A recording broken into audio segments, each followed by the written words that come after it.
It seems pretty crazy how Brett Kavanaugh is being so humane towards homeless people. Uh, the Supreme Court is hearing the arguments about Grant Pass making it illegal for homeless people to camp outside. And here we have Brett Kavanaugh talking to the lawyer. In the end, he asked him what would happen to people after leaving jail, since they would still not have a bed to sleep in or a house to live in. But he pretty much demolishes the lawyer's arguments about how it is right to criminalize being homeless. Justice Kavanaugh? You've said several times that it's a difficult policy question, a complicated policy question. I think everyone would agree with that. How does this law help deal with the complicated policy issues? One of the most difficult challenges is getting people the help that they need, and laws like this allow cities to intervene, and they are an important tool in helping incentivize people to accept shelter. So Ms. Johnson, for example, has said in her deposition, it's in the joint appendix, that she does not wish to stay at the Gospel Rescue Mission. One of the reasons is because of her dog. She also had other reasons. She doesn't like being around people and so forth. People have... She probably also doesn't like the fact that she had one of the requirements of this religious shelter is attend a religious service. People shouldn't be required to attend a religious service in order to get any kind of help. All sorts of circumstances. It's very complex, and the individual How does it help decisions. if they're not? How does it help the rule here, the law here? How does it help if there are not enough beds for the number of homeless people in the jurisdiction? So for Ms. Johnson, she sometimes stays with a friend. So How there about are other... more generally, though? Yes. I guess if there's a mismatch between the number of beds available in shelters, even including Gospel Rescue, and the number of homeless people, there are going to be a certain number of people who there's nowhere to go. That is... And yeah, that is true. If there is not enough beds in an area for everybody to sleep, there's going to be people sleeping out in public because there's not enough beds. And if all the shelters are requiring people to jump through some arbitrary hoops in order to get help, they're going to not take that, especially if it's being required to do some kind of religious service or other, religious BS, because that shouldn't be a requirement to help people.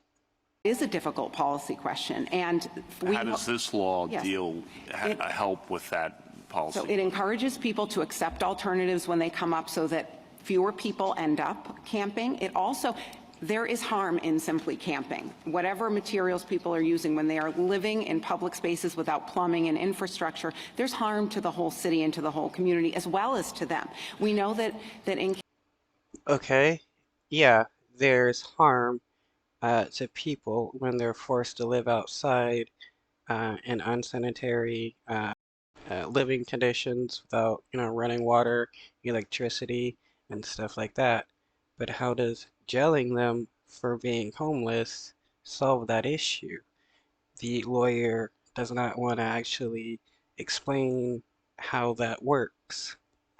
Encampments and these conditions also breed crime and very dangerous conditions. So the city has an interest in protecting everyone, including... Do you think the constitutional rule should be different when the number of beds available in the jurisdiction exceeds the number of homeless people versus the number of homeless people exceeds the number of beds available in shelters? No, that's what we've seen in the Ninth Circuit. We've seen that that is unworkable. There is no way to count what beds are available and who is perhaps willing to take one and who would consider it adequate. Then the question becomes, are those beds adequate? So here, Gospel Rescue Mission... That's a separate issue, I agree. It is. And it can be a challenging issue, I suppose. I know as well. Let me ask one last question, which is how does the necessity defense differ from the constitutional rule? You touched on this, but I just want to get a succinct answer to that. The state law necessity defense differ from the constitutional rule here. You would weigh the harm from the individual's conduct in violating the law.